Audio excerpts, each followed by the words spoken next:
Hello everyone, my name is Eddie Bolin. I'm the pastor at Edgewater United Methodist Church. I'm also the pastor at Midway United Methodist Church. I want to thank you so much for taking some time and for watching this video. I hope that this is a video that is helpful for you, particularly because what we are going to do is talk about Thanksgiving. And what I want you to consider is the way that Thanksgiving is good for your heart and the way that Thanksgiving is good for your soul. And I mean that literally. That's not just a metaphor, around the holidays or anything, that it's kind of inspiring, that it brings you close to each other. No, I want to say that literally, that Thanksgiving is good for our hearts and Thanksgiving is good for our soul. And I got to tell you, I'm really excited about this because I absolutely love Thanksgiving. I love Thanksgiving as a holiday. I love coming together around the table. I love the food that's around the table.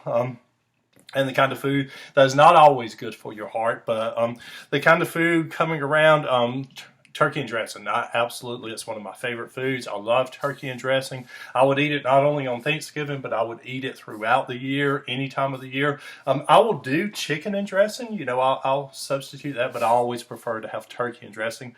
Also, I love Thanksgiving in the sense that coming together around the table, coming together with family, coming together with friends, especially if it's been a while since you've been able to sit down and have a conversation with people. I love the kind of conversation that emerges around the Thanksgiving table.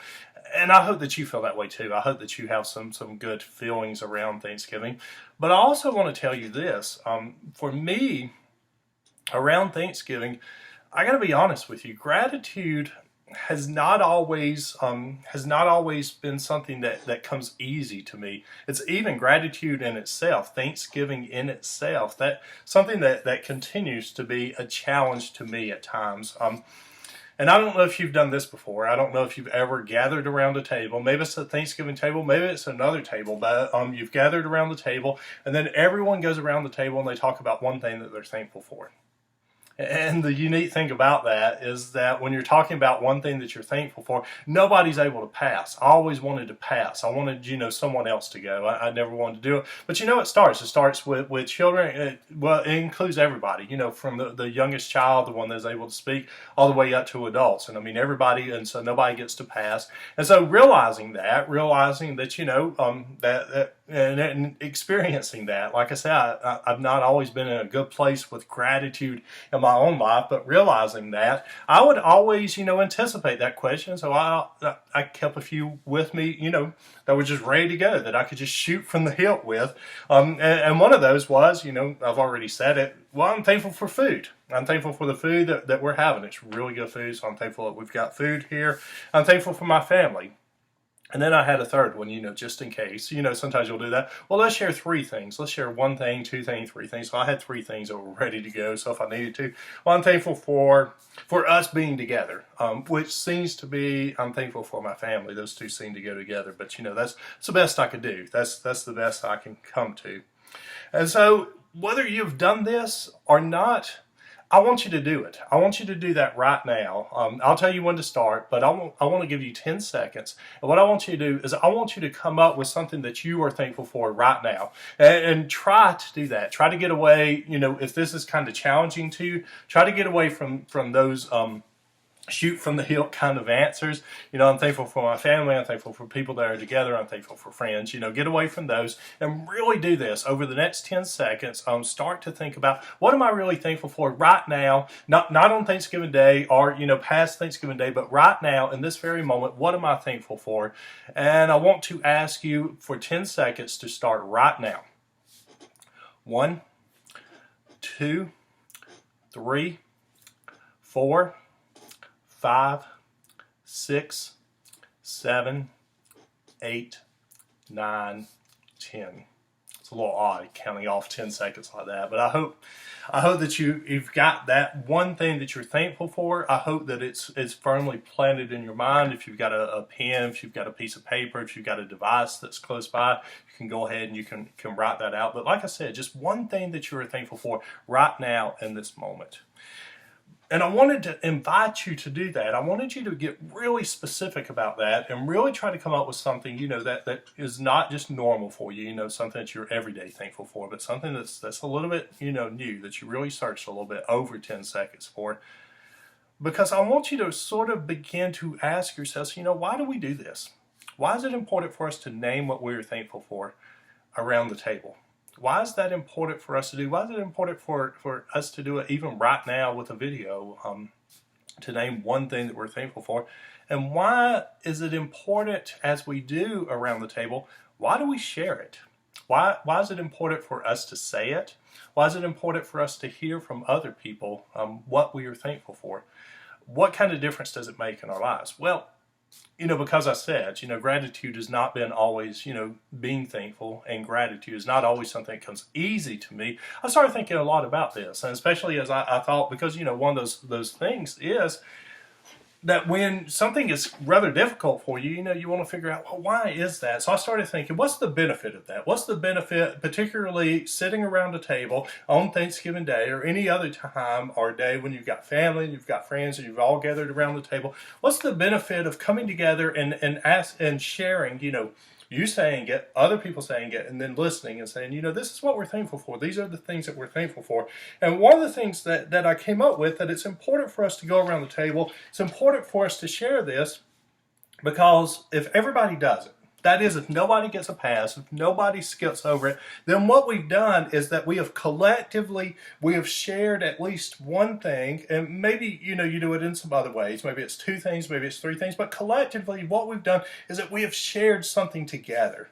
We've heard from each other, we've shared it with each other, and so there's this kind of bonding that happens in that process. It brings us closer together. There's a cohesion that comes together as we are sharing things. And so that's really what I thought about. That's really where I came to, well, this is important to do. It's important to go around the table. It's important to include everybody in sharing. It's important for me to hear from you, for you to hear from me, because what we're doing is that we are bonding in this process. There is a cohesion that brings us together around the table. And I took this, I began to think about this and sort of connect it with Scripture in a sense. I took this to connect it with Jesus in John chapter 15, verse 4. And you probably know these words, but abide in me as I abide in you. This is what Jesus says to his own disciples. He says, abide in me as I abide in you. And I thought, well, that's it. That's exactly what is happening when we are sharing that one thing that we're thankful for, maybe those two things we're thankful for, and maybe those three things that we're thankful for. That what we're doing is we are demonstrating, we are abiding in each other, and each other is abiding in us. We have this kind of cohesion. We are bonding with each other by sharing what we, and by sharing what we are thankful for. We also have this kind of resource that comes to us, just everyone together, by sharing what we are thankful for. That what we were able to do is say, what, every single one of us, we're all in this together. Now you've heard that phrase. That's a phrase that perhaps is being a little bit overused in 2020, but it's still a wonderful phrase to lift up, that we're all in this together. And that's where I landed on Thanksgiving. That's where I landed on sharing around the table. That's where I came to that there's a bonding that happens, and that it reminds us, what, we're all in this together. We're all together around this. Now, I will tell you that I've shifted. And where the shift took me, as much as going around the table, naming one thing that we're thankful for, as much as this does to create a bond around our tables with our families and friends, I want to offer you, and I want to share with you, that there is something that is so much more in this sense. There is so much more that is happening here. It's not just the bonding. It's not just that abide in me as I abide in you. It's not just that collective being able to come around the table and say, what, we really are all in this together. No, there's something else that's going on. Because when we name something, and particularly when we name something that we are thankful for, we begin to move into a place where we are starting to practice gratitude. Not only does this bring us closer to the people around the table, but when we start to participate, when we take a step in gratitude, when we start to live out gratitude, it does something in us. It does something specifically in us. It has an effect on your heart. And it also has an effect on your soul. Gratitude helps the soul and it helps the heart. It literally helps the soul, and it helps the heart. This is why in this really famous psalm of Thanksgiving, there is this gratitude that takes place. And you probably heard this before. Psalm 100 is a really famous kind of psalm. But in Psalm 100, well, let me do this. Let me read it. This is Psalm 100 from the New Revised Standard Version of the Bible. And hear these words. Make a joyful noise to the Lord, all the earth. Worship the Lord with gladness. Come into his presence with singing. Know that the Lord is God. It is he that made us, and we are his.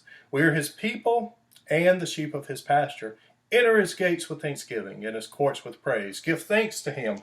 Bless his name, for the Lord is good. His steadfast love endures forever, and his faithfulness to all generations. And that is a wonderful psalm, especially a wonderful psalm to gather around Thanksgiving and to begin to think about. But this is a very famous psalm of Thanksgiving. It's from the Hebrew Scriptures. It's Psalm 100. And there's a call that comes toward the end of this psalm that I want you to pay particular attention to. There's this call to go into God's gates with thanksgiving. And it is an opportunity for faithful Jews who would go into the gates of the Lord. They would go into the temple. They would go into the synagogue, most likely the synagogue. They would go every week. And this is a call to say every time you go, at least once a week, every time you go, make a point of saying, this is what I'm thankful for as I'm going into these gates. You're already in the habit. You're already in the habit of going. So now what I want you to do is I want you to go into these gates and say, you know what? This is one thing that I'm thankful for. And this helps your body and it helps your soul when you say it, when you name this. It has an effect on your body. It has an effect on your soul. Listen to the psalm. Notice the way that the psalm ends. Enter his gates with thanksgiving. This context of Psalm 100, just a little bit bigger picture of what is happening in the life of people who are reading this psalm for the very first time, is that in the context you are praying 3 times a day. This is part of your life. Also, you are entering into worship at least once a week. You would enter into worship even more on high holy days, as we're coming into the season of Thanksgiving, the season of Christmas. There are also high holy days in the life of in the life of faithful Jewish people, and so you would do it even more on high holy days. And the Psalm calls forward into weekly worship, part of your life, into this normal rhythm, this habit of coming to worship, and says, what I want you to do is I want you to be thankful. Every time you come into God's courts, every time you come in to sing God's praises, I want you to be thankful for it. I want you to do it for you. Psalm 100 says that as you are going to worship, enter with gratitude. Do this one thing to take care of yourself. Do it because gratitude helps your heart and your soul, literally. And now you may start to ask me, well, I know that's a pretty good idea. That's a pretty good concept. You know, that gratitude helps my heart. It helps my soul. But literally, I mean, how does it really help my heart? How does it really help my soul? Well, there's this very interesting study that was done at the University of California at San Diego, on the University of California, San Diego School of Medicine. They did this study where they took 40 patients. They examined their biological factors of heart disease. And particularly what they did in this particular study with these 40 patients is they paid attention to inflammation. They also paid attention to their heart rhythm that they had. And so what they did is they asked half the patients to keep a journal for most days of the week and to write about 2 or 3 things that they were grateful for. So a gratitude journal. They ask them to do this, every day, most days of the week, 2 or 3 times, 2 or 3 things that you were grateful for. And after 2 months, what they did, notice that was half the patients. And so after 2 months, what they did is they compared this half that was keeping these journals to the other half that were not keeping these journals. And after 2 months, what they discovered is that there were health benefits found for patients who wrote in journals. They found that they had reduced inflammation levels, and they also found that they actually had an improved heart rhythm. And so when heart disease risk, and when it's compared in before and after with just this journal writing, there was a there was a decreased risk in just 8 weeks. Rather amazing kind of results, just paying attention to, those 2 or 3 things on most days, because, like all habits, it's easy to skip every now and then. But in just 8 weeks, they found that there was a decreased risk in heart disease. 2 different groups of patients, and they did this study. It's an amazing kind of study.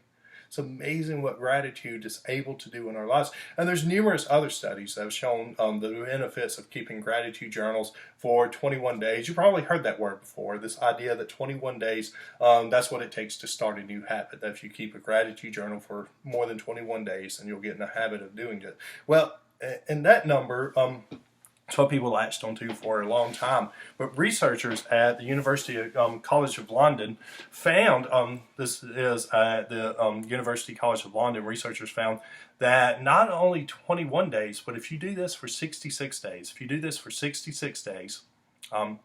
what happens after those 66 days is that it not only becomes a new habit, but it becomes just automatic behavior. You just start doing it. And that's what I want you to do. Imagine that. Imagine if gratitude became automatic behavior in your life. And I will tell you that in taking some work with this is something that I find myself, and especially as we get closer and closer to Thanksgiving, for me, I found myself that there is a sense of gratitude that is automatic behavior, and I've gotten there through some of this work, just paying attention on a daily basis, taking Psalm 100 literally and saying every time I go into the house of God, reminding myself, what am I thankful for? Not just that I'm thankful that I'm in God's house, not just that I'm thankful that God is here, but really trying to name and be specific about what is one thing that I'm thankful for that I've never, that's brand new for me, something that's brand new on this day in this very moment. And so that's one of the things that can happen, is that as we begin to develop this thankfulness, not only on Thanksgiving Day, not only around the table, but you can do this on your own, that as you begin your own adventure into gratitude by naming those things that you are thankful for, it can really begin to change your heart. It can really begin to change your soul. There's some literal benefits that come out of that.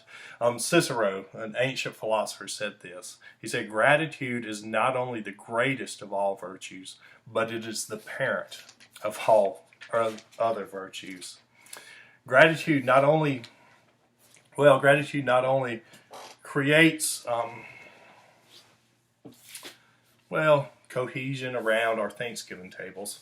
But what gratitude does, entering with Thanksgiving, it really does help the heart and soul. And that's what I want you to really consider. What can you do? What can you do to spark gratitude today?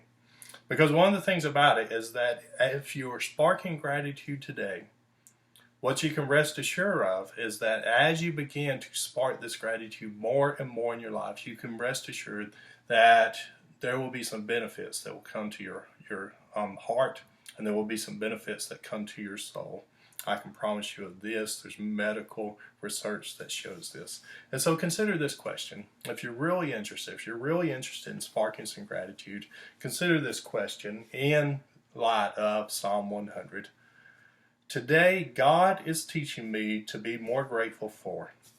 And I want to invite you to take longer than 10 seconds.